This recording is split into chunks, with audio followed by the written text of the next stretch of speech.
जय हिंद साथियों, पुनः ऑनलाइन क्लास में हम टीजीटी पीजीटी प्रैक्टिस सेट लेकर के उपस्थित हैं। इसके पहले की वीडियो में हम प्रश्न नंबर 1 से 40 तक देख चुके थे। 40वां प्रश्न था कि निम्नलिखित बोलियों में कौन सी बोली उत्तर प्रदेश में नहीं बोली जाती है, तो थी मैथिली। प्रश्न नंबर 41 से आज का वीडियो चलेगा। प्राचीन भारतीय लिपियों में लिपि सर्वश्रेष्ठ मानी जाती है, तो आपका है प्रश्न नंबर 41 का उत्तर होगा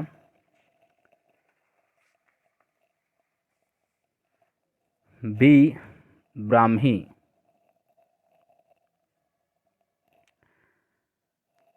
प्राचीन भारतीय लिपियों में ब्राह्मी लिपि सर्वश्रेष्ठ मानी जाती है। मैथिली, भोजपुरी और मगही बोलियां आती हैं, तो ये तो आपका आता है बिहारी हिंदी के अंतर्गत।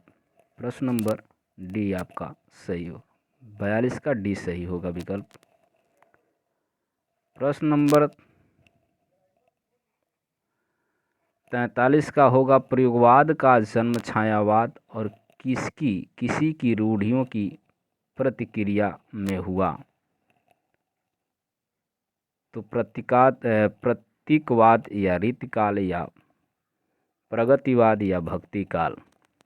यहाँ कर प्रयोगवाद का जन्म छायावाद और किसी की रूढ़ियों की प्रतिक्रिया में हुआ, तो 43 का आपका सी होगा प्रगतिवाद।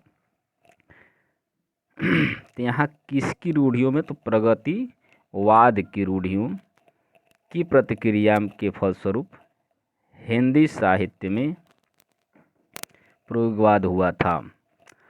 8 भागों में प्रेमचंद की कहानियाँ किस नाम से संकलित हैं, तो प्रश्न नंबर 44 का आपका उत्तर होगा 1, मानसरोवर। मानसरोवर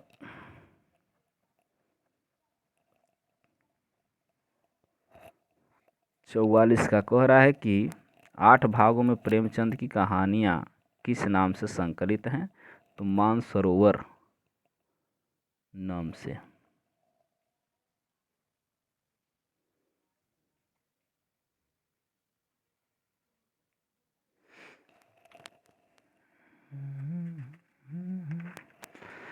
अगला प्रश्न है 46, 11 वर्ष का समय कहानी के लेखक हैं। 45 प्रश्न नंबर 11 वर्ष का समय, तो ये आपकी रचना है आचार्य रामचंद्र शुक्ल की।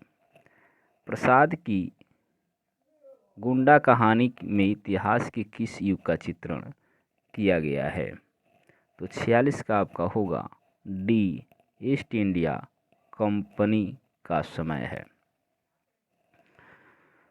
प्रश्न नंबर 47 है,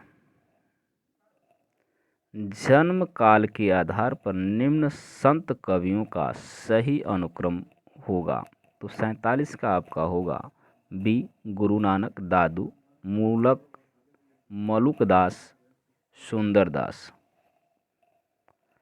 श्री वल्लभाचार्य ने जिस कृष्ण भक्ति को प्रतिष्ठित किया उसका दार्शनिक आधार है, तो आपका यहाँ पे 48 का सी होगा शुद्ध द्वैतावाद। इसको थोड़ा प्रश्न नंबर 47 को फिर से हम लोग देख लेते हैं। तो ये आपका क्रम तो सही है, बी विकल्प ही होगा, लेकिन सन वाइज देख लेते हैं। ये हैं 1469, दादू का जन्म है 1544, मूलकदास का 1554 और ये हैं 1596 सुंदरदास, 1596 ईस्वी।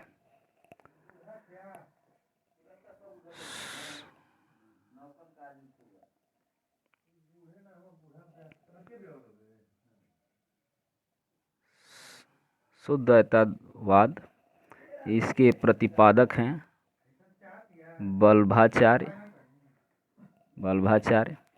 ये वैष्णव भक्ति से संबंधित संप्रदाय का लक्ष्य कृष्ण की पूजा व अर्चना करना, भगवान का पोषण करना ही भक्ति का लक्ष्य रहा। भ्रमर गुफा के लिए दूसरा उपयुक्त नाम है।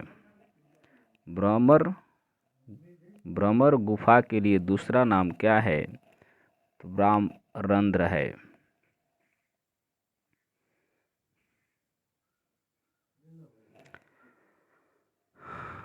नंतुम में प्रयुक्त प्रकृत प्रत्यय है।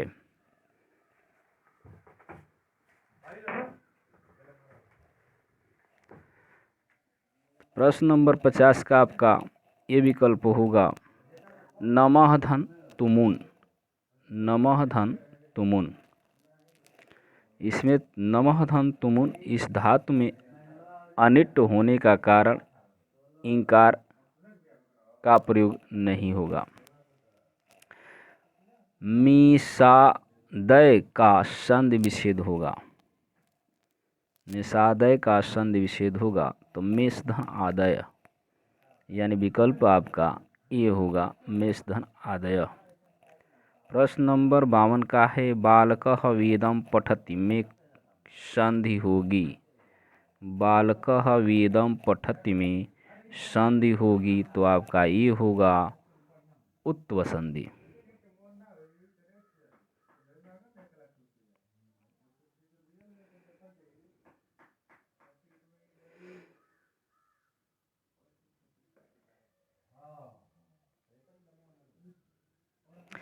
निम्नलिखित में से शुद्ध वाक्य है। तो निम्नलिखित में से आपका शुद्ध वाक्य है गोपालम पादेन खंजः।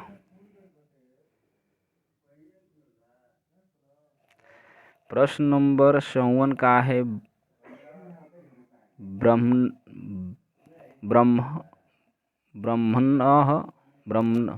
का सप्तमी एक वचन रूप में होगा। तो इसका होगा आपका 54 का सी विकल्प ब्राह्मणी। अथो ही कन्या परकीय एव किसका कथन है? तो आपका 55 का उत्तर होगा सी कौरव का। शकुंतला के विदा के बाद कौरव मुनि ने इस वाक्य को कहा था, अथो ही कन्या परकीय एव।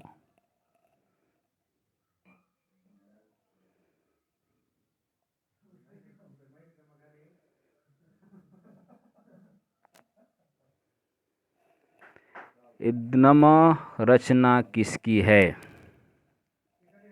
इदनमम रचना किसकी है? तो आपका 65 का डी विकल्प होगा मैत्रेयी पुष्पा का। रासोचरित काव्य और उनकी रचना रासक शैली में हुई थी, यह कथन है। तो यह कथन आपका है 54 का ये आचार्य हजारी प्रसाद द्विवेदी।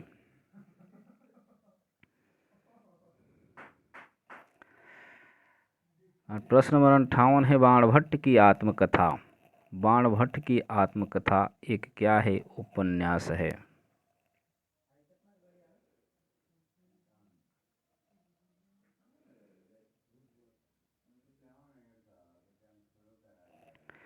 कौन सा निबंध संग्रह डॉक्टर नगेंद्र का नहीं है? तो ये है 59 का आपका होगा डी विचार के क्षण। विचार के क्षण यानी विचार की अनुभूति, विचार के विश्लेषण, विचार विश्लेषण, विचार और विवेचना आदि निबंध संग्रह के लेखक हैं डॉक्टर नगेंद्र। जबकि विचार के क्षण के लेखक हैं विजयेंद्र स्नातक। निर्मल वर्मा का यात्रा संस्मरण चीड़ों पर चांदनी आधारित है। प्रश्न नंबर 60 का उत्तर होगा यूरोप प्रवास। निम्नलिखित में कौन सरस्वती पत्रिका के संपादक नहीं रहे हैं? तो इसका होगा डी विकल्प, जो है शांति प्रिया द्विवेदी। बाकी श्याम सुंदर दास, महावीर प्रसाद द्विवेदी और श्री नारायण चतुर्वेदी ये संपादक रहे हैं, शांति प्रिया नहीं रहे हैं। शांति प्रिया य का उच्चारण स्थान है य का उच्चारण स्थान आपका होगा 62 का प्रश्न, डी विकल्प तालु तालव्य। निम्नलिखित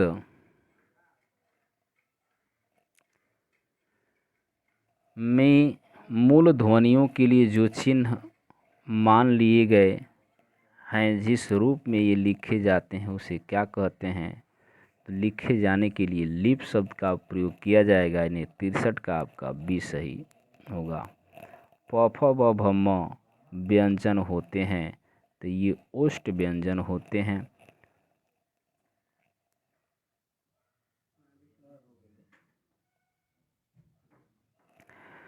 हैरुंड गिरे गजमुंड गिरे, कटकट यरिये अनपर सुंड गिरे, लड़ते लड़ते यरिझुंड गिरे, भू पर है विकल पितुंड गिरे। दी गई पंक्ति में कौन सा रस है? तो इसमें होगा आपका वीर रस। सारी रुक जाइए, यहाँ पे वीर रस नहीं, भयानक रस है। क्या है? भयानक रस है। भयानक रस, यहाँ कटने मारने की बात हो रही है, सिर कट रहे हैं, घोड़े कट रहे हैं, हाथी घोड़े के सिर कट रहे हैं, शत्रु दल के झुंड समाप्त हो रहे हैं। यहाँ भयानक, भय नामक अस्थाई भाव हो रहा है, तो यहाँ पे भयानक रस होगा। कामरेड का कोटा कहानी के लेखक हैं? तो कामरेड का कोटा कहानी के लेखक हैं संश्रीजय।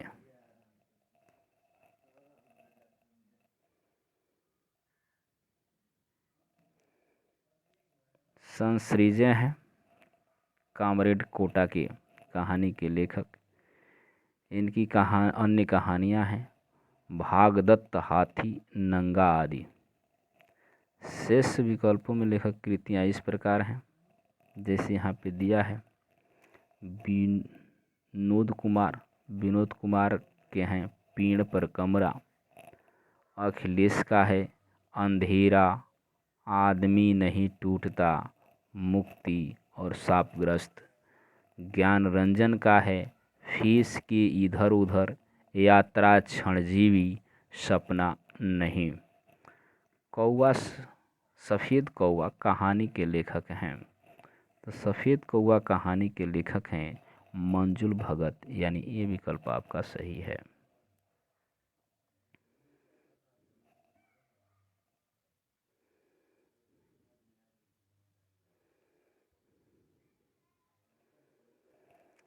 आपका बंटी उपन्यास की लेखिका कौन है?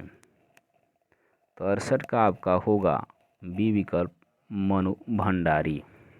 आपका बंटी इस उपन्यास के अंतर्गत तलाक का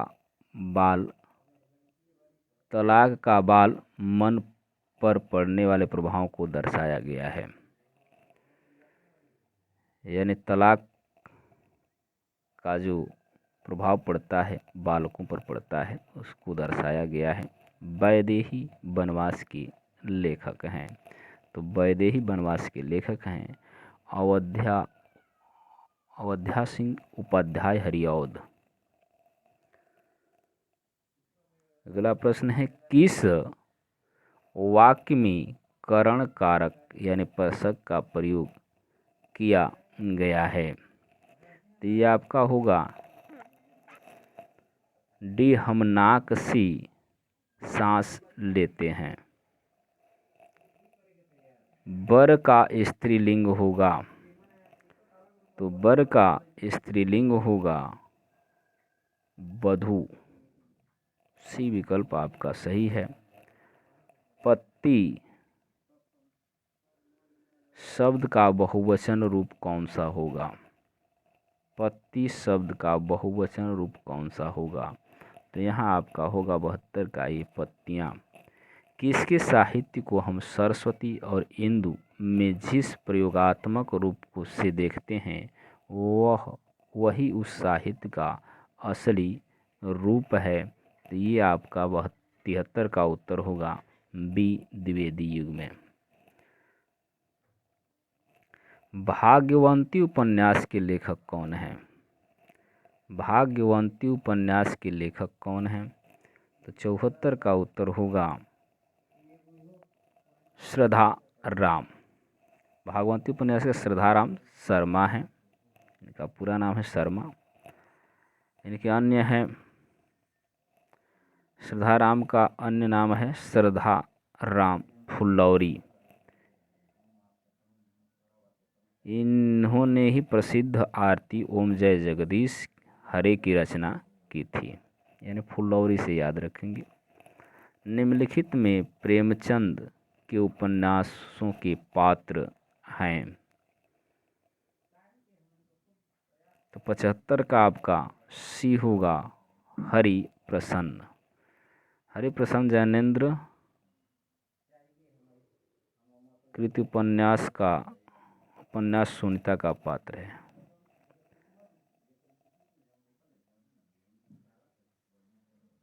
अन्य सभी प्रेमचंद कृति उपन्यास के पात्र हैं, यानी कृष्ण सेवा सदन का, सोफिया का, यानी कृष्णचंद्र जो है सोफिया सदन का है, और सोफिया रंगभूमि उपन्यास की है। गजाधर जो है सेवा सदन उपन्यास का पात्र है। अर्थात ये तो उनके हैं, ये नहीं है, यानी यहाँ पे पात्र नहीं होना चाहिए। नीचे दिए गए, देखिए यहाँ पे देखिए नीचे दिए गए विकल्पों से सही उत्तर चुनिए। तो यहाँ आपका ए बी सी यानी कूट के अनुसार ए बी डी, तो ये आपका सी विकल्प होगा, यानी कूट के द्वारा देखना।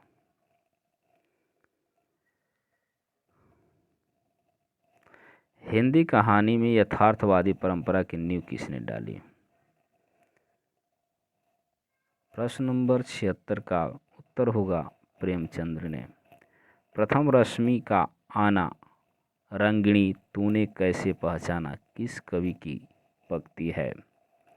तो 77 का ये होगा सुमित्रानंद पंत। निम्नलिखित में कौन सी रचना महादेवी वर्मा की नहीं है? तो आपका 78 का डी विकल्प होगा गुंजन। इसका ये रचना है सुमित्रानंदन पंत का। बाकी निहार रेशमी और नीरजा महादेवी वर्मा की रचनाएं हैं। राम की शक्ति पूजा कविता की अंतिम पंक्ति कौन सी है? यानी आपके 79 प्रश्न का उत्तर होगा सी। कह महाशक्ति राम के बदन में हुई लीन, ये उनकी राम शक्ति पूजा की अंतिम पंक्ति है। निम्नलिखित में से कौन सा कथन असत्य है? तो 80 का उत्तर होगा डी विकल्प। पंत भारतेंद्र युग के कवि हैं, तो पंत छायावाद युग के कवि हैं, क्योंकि चतुष्टय में ये ऐसे होते हैं, 4 छायावादी स्तंभ माने जाते हैं। सुमित्रानंद पंत को सुकुमार कवि भी माना जाता है। तो आज के लिए बस इतना ही। पुनः अगली वीडियो में इसके आगे के प्रश्नों को लेकर उपस्थित होंगे। तब तक के लिए धन्यवाद।